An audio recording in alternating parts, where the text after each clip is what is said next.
ሰላም እንዴት ናችሁ የሀገሬ ልጆች? እጅግ በጣም የምወዳችሁ የማከብራችሁ። ትንሽ ያው ሰሞኑን የቦክስ ወሬ አለ። ይሄ እድል ደግሞ ለእኛም ያስፈልገናል ብዬ አሰብኩኝና ትንሽ ከኔ ጋር ደግሞ ቦክስን የሚወድ ስፖርትን የሚወድ ጓደኛዬ ሙያውን የማከብርለት ልጅ ሚካኤል ነው። ልጅ ሚካኤል ደግሞ በጣም ቦክስ እንደሚወድ ትንሽ ቲክታኩ ላይ ገብቼም ምናምን አይቻለሁና ከልጅ ሚካኤል ጋር ቦክስ መግጠም ፈልጋለሁ። ስለዚህ ይሄን ሀሳቤን ተቀብሎ ትንሽ ደግሞ እኔም ስፖርት እንድንሰራ 3 ወር 4 ወር ቢሰጠን ወራላ ማይሸሽበት ደስ የሚል የኢንጆይ ማድረግ እንችላለን በቦክስ ማለት ነው። ስለዚህ ለልጅ ሚካኤል አድርሱለት።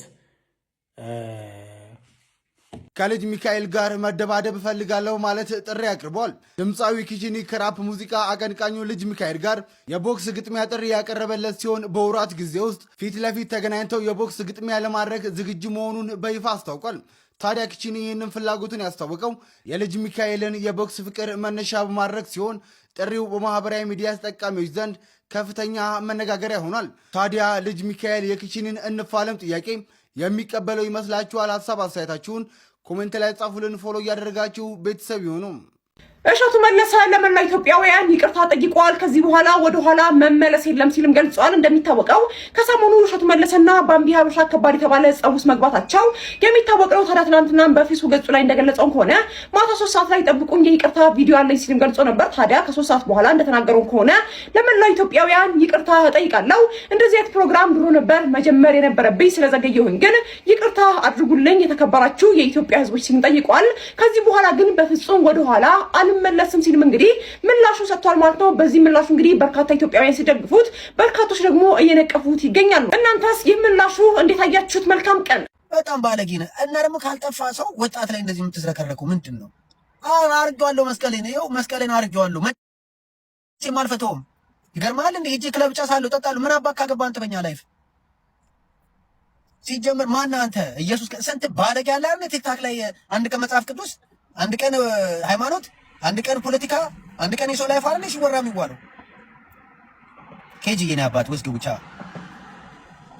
ወይ የኔ አባት ሞርኒንግ አለ። በጣም ባለጌ ነው እሸቱ፣ በጣም በቃ ሴት ፍታ ሰው አንተ ሰገጥ ያቱን ማንም አንተን አንደኛ ጋር ነው የሚገባው እሱ ነው እሸቱ የሚባለው። ልንገራችሁ በቶ ነበር ዳላስ ነው ያልኩም የሱን ኮሜዲ ነው ልጁ ሲጀመርም አያስቀኝም። ሁር ጃጅ ሚ ቴንክ ዩ ይላል መጽሐፍ ቅዱስ ራሱ ይላል አትፍረድ ይፈረድብሃል ነው የሚለው። እካክ ነው በእውነት ባለጌ ነው በጣም። እኔ መጥቶ ነበር ዳላስ እኔ አልሄድኩም። ምንድነው ልጅ አስቀኝ። እቺ ልጅ እኮ መቀመጫዋን በስስ ቀሚስ አስወጥራ ከፍ እንዲል ትንሽ ስፖንጅ ጨምራ አዲስ ሂውማን ሄር በ70 ሺህ ብር ገዝታ አልኮሏን ጠጥታ ከዘፋኙ እኩል ነይ ማታ ማታ እያለች የምትጮህ እህታችን ነች። የሚገርመው ነገር ሜካፕ ተቀብቶ በአጭር ልብስ ወጥቶ ኮንሰርትና ጭፈራ ቤት ገብቶ ሲጨፍሩ ማደር ኖርማል ከመሆኑ የተነሳ ከስር የሚጻፈው ኮሜንት ልብ ይነካል። ምን የሚል ኮሜንት አየሁ መሰላችሁ? የኔ እናት ስወድሽ መድኃኒዓለም አባቴ ከክፉ ሁሉ ይጠብቅሽ ይላል። እናትዬ ከመድኃኒዓለም የለመንሽው ምኑን ነው? ጭፈራው እንዳይሰናከል ነው ወይስ ስልኳ እንዳትሰረቅ? ከዚህ የከፋ ምን ገደል ውስጥ ትግባ? ለምትወጃት ሴት ይሄን ነው የምትመኝላት? ግራ ገባኝ እኮ። እቺ ልጅ ሂውማን ሄሯን ፈታ ለኮንሰርት መግቢያ ልትከፍል የነበረው ለነዳያን ሰጥታ በረጅም ቀሚሷ ቤተ መቅደስ ገብታ ሌሊቱን በሰዓታትና በማህሌት እግዚአብሔርን እያመሰገነች ቢሆን እረዳሽ ነበር። እቺ ልጅ እኮ መቀመጫዋን በስስ ቀሚስ አስወጥራ ከፍ እንዲል ትንሽ ስፖንጅ ጨምራ አዲስ ሂውማን ሄር በ70 ሺህ ብር ገዝታ አልኮሏን ጠጥታ ከዘፋኙ እኩል ነይ ማታ ማታ እያለች የምትጮህ እህታችን ነች። ቀጣዩ ኮመንት ምን ቢል ጥሩ ነው? ብቻዋን ስለሆነ የምትጨፍረው ማለት ነው። ማርያምን ስታምሪ የኔ ጨዋ የኔ ጨዋ በእናትሽ ያንቺን ባለጌ ያሳይ። ምንድን ነው የፈለግሽው? ማለት አሁን እኛ እቺን ልጅ ባለጌ ለማለት ማለት ነው ምንድን ነው ቆይ ማድረግ ያለባት? ልጅቷም እኮ ግራ ገባት እኮ። በቃ ወጣ ያለ ነገር ስታደርግ የኔ ቆንጆ ስርዓትሽ እኮ ነው የሚገርመኝ እንላታለን። ቆይ ሰው ባለጌ እንዲባል የግድ አልጋ ላይ የነበረው የዝሙት ቪዲዮ መውጣት አለበት? ጭፈራ ቤት ድረስ የኔ ቆንጆ እያልን አጨብጭበን ከሸኛ ናቸው በኋላ ከሌሊቱ 8 ሰዓት ጭፈራው። ይሄን የተከበረ ህዝብ ይቅርታ ለመጠየቅ ወስኛለሁ እና የኢትዮጵያ ህዝብ በእውነት ይቅርታ ጠይቃለሁ እስካሁን ስለዘገየው። በእውነቱ ድሮ ነበር እኮ እንዲህ አይነት ፕሮግራም መጀመር የነበረብኝ ወገን። ስንት ጉድ እኮ አለፈ። ስንት ኖርማል ያልሆነ ነገር ኖርማል እንዲመስላቸው ተደረገ። ኃጢአት የክብር ልብስ ሆኖ ቤታችን በር ዘግተን የምንሰራው ኃጢአት ሳያንስ አደባባይ እየወጣ ኃጢአትን ጌጥ አደረገው እና በእውነት እኔ የኢትዮጵያን ህዝብ ይቅርታ ጠይቃለሁ። እንደ ሚዲያ ባለሙያ ብዙ አቅም እንዳለውና መስራት እንደሚችል ወጣት ይሄን ፕሮግራም ገና ድሮ መጀመር ነበረብኝ። እግዚአብሔር በሰጠኝ ጸጋ ተጠቅሜ እናንተን በድፍረት ፊት ለፊት ማገልገል ነበረብኝ። እስከዛሬ እንግዲህ ብዙ ነገር እያቃጠለኝ ብዙ ነገር አንጀቴን እያሳረረው ዝም ብዬ ቆይቻለሁ። ከዚህ በኋላ ግን እስከ መጨረሻው እውነቱን የማወጣበት ፊታችሁ የምቆምበት ኖርማል ያልሆነ ነገር ሚዲያ ላይ ሲሰራ ኖርማል አይደለም የምልበትን አቅም እንዲሰጠኝ እባካችሁ በጸሎታችሁ አግዙኝ ነው የምለው። ሞት የተፈረደባቸው ኢትዮጵያውያን መንግስት ህይወታቸውን እንዲያተርፍ ተማጽነዋል።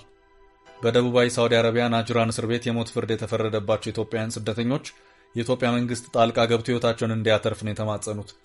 በእስር ቤት ውስጥ እስካሁን 2 ኢትዮጵያውያን በሳውዲ ኃይሎች እንደተገደሉና ሌሎቹም ሞታቸውን እየተጠባበቁ መሆኑን ሞት የተፈረደባቸው ለስደተኞች ዋቢ በማድረግ ቢቢሲ በዛሬው ዕለት ዘግቧል። እነዚህ በእስር ላይ ያሉ የሞት ፍርድ የተፈረደባቸው ኢትዮጵያውያን ስደተኞች ወደ 47 እንደሚሆኑ እነኚሁ ስደተኞች ከዘገባው ጋር ባደረጉት የስልክ ቆይታ አስረድተዋል። መቼ እንደምንሞት ባናውቅም ሞት ተፈርዶብናል። ዛሬ ልንገደል እንችላለን ወይም ነገ አናውቅም። በጣም ፈርተናል። ለምን ሞት እንደተፈረደብኝ አላውቅም። ድንበር በህገ ወጥ መንገድ አልፋልን የተባልኩት ከታሰርኩ 5 ዓመት ከ5 ወር ሆነኝ ሲሉ እኚህ ስደተኛ ለቢቢሲ ያደረባቸውን ፍርሃት በስልክ ገልጸዋል። የሞት ፍርድ ሲፈረድባቸው እውነት ይሆናል ብለው እንዳላሰቡ ለዘገባው የተናገሩት ኢትዮጵያዊ ስደተኛ እስረኛ ባለፈው ሳምንት 2 ኢትዮጵያውያን እስረኞች መገደላቸውን ተከትሎ የእኛም ዕጣ ፈንታ ሞት እንደሆነ አወቅን ሲሉ አመልክተዋል። በሞትና በህይወት መካከል ነው ያለነው። ሌሎቹ ከተገደሉ በኋላ መተኛት አልቻልንም ሲሉ ተናግረው መንግስታችን ጉዳዩን እንዲሰማልን እንፈልጋለን ሲሉ ተማጽነዋል። አክለውም በእስር ላይ ስላሉት ኢትዮጵያውያን በሳውዲ አረቢያ የሚገኘው ኤምባሲ መጥቶ ጠይቆን አያውቅም ሲሉ ተናግረዋል። በእስር ቤቱ እያሉ የሞት ፍርድ የተፈረደባቸው ሌላኛው ኢትዮጵያዊ ስደተኛ በበኩላቸው እዚህ እስር ቤት ያለው ስሜት አስጨናቂ ነው፣ ፈርተናል። ፖሊስ ወደ እስር ቤት ወረቀት ይዞ በመጣ ቁጥር የሚገደል ሰው ሊወስድ ነው ብለን እንፈራለን። ጠዋትም ማታም ሲመጡ እንደነግጣለን። አሁን ሞትን እየጠበቅን ነው፣ ምንም ማድረግ አንችልም፣ ሞታችን የማይቀር ነው ሲሉ በከፍተኛ ሐዘን ተናግረዋል።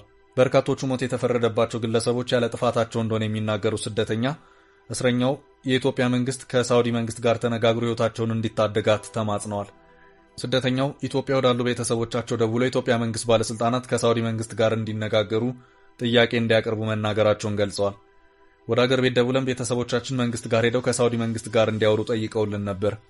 እንደሚነጋገሩ ቃል ሲገቡላቸው ቤተሰቦቻችን ተመለሱ። መፍትሄ እንደምናገኝ ለቤተሰቦቻችን ቃል ቢገባላቸውም እኛ ግን መፍትሄ አላገኘንም ብለዋል። አክሎም ብዙ ሰዎች ሞት ተፈርዶባቸዋል። እስካሁን 2 ተገድለዋል። አደንዛዥ ዕፅ አስገብታቸዋል ተብሎ ነው የተከሰሱት።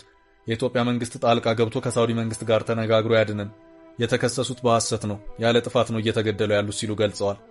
በእንደዚህ አይነት ሁኔታ የሞት ቅጣት መፈጸም እንደ አዲስ የተጀመረ እንደሆነ የገለጹ ስደተኞቹ ከዚህ ቀደም የሞት ፍርድ ተፈጻሚ የሚሆነው በሰው ግድያ ወንጀል የተከሰሱት ላይ መሆኑን አመልክተዋል።